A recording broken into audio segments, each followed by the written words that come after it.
कळत नाही की मी मत या पक्षाला देतोय आणि ते जातोय दुसरीकडे, तर त्याचा जर असं होत असेल तर त्याचा विरोध 100% झालाच पाहिजे. कारण लोकांना जागृत करणं हे सन्माननीय राजसाहेबांचं काम आहे.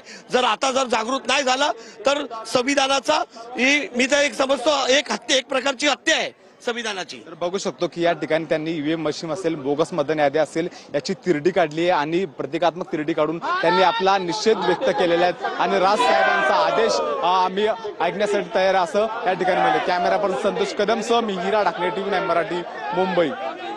सर, महाविकास आघाडीच्या मोर्चामध्ये काँग्रेसच्या 2 नेत्यांची अनुपस्थिती होती. सपकाळ तसंच वर्षा गायकवाड देखील यांची देखील मुंबई आणि महाराष्ट्र अध्यक्ष दोन्ही होते की नव्हते?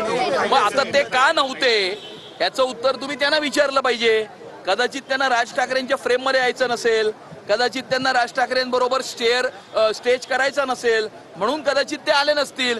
त्यामुळे महाविकास आघाडीकडे मोठ्या प्रमाणावर फूट पडलेली या मोर्चाच्या माध्यमातून दिसत आहे. याला जोडूनच विचारतो शेवटचा प्रश्न. शरद पवार बोलत होते की आता महाराष्ट्राला या सर्व लोकशाहीच्या हत्येविरोधात एकत्र येण्याची गरज आहे. मात्र काँग्रेसचे जर प्रमुख 2 नेते या व्यासपीठावर नसतील तर तुम्हाला वाटतं का की विरोधकांची एकजूट तुटलेली आहे? मतांच्या लांगुल चालनाकरता हिरवा झेंडा हातामध्ये घेणाऱ्यांच्या विरुद्ध महाराष्ट्राची जनता एकजूट झालेली आहे आणि त्यामुळे आता या महाराष्ट्राच्या जनतेची एकता हे लोक फेक नरेटिव्ह आणि खोटं बोलून कदापि मोडू शकत नाही.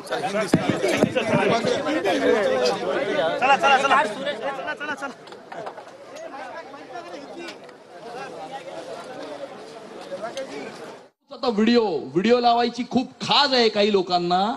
आता उद्यापासून आम्ही असे एक ऑलरेडी लावलाय.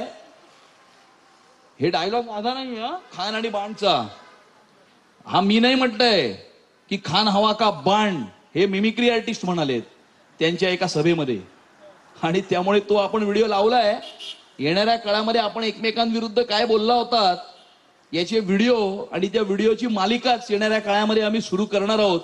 अरे यांच्या त्या प्रचार फेरीमध्ये पाकिस्तानचे झेंडे फडकले होते.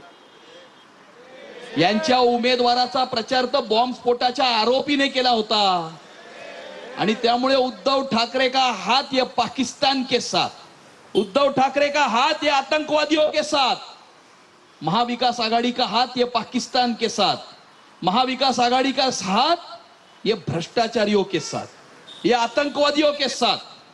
आणि या आतंकवाद्यांचा आणि पाकिस्तानचा साथ देणाऱ्यांचा खात्मा करण्याचं काम हे येणाऱ्या महाराष्ट्राच्या स्थानिक स्वराज्य संस्थांच्या निवडणुकांमध्ये होणार आहे.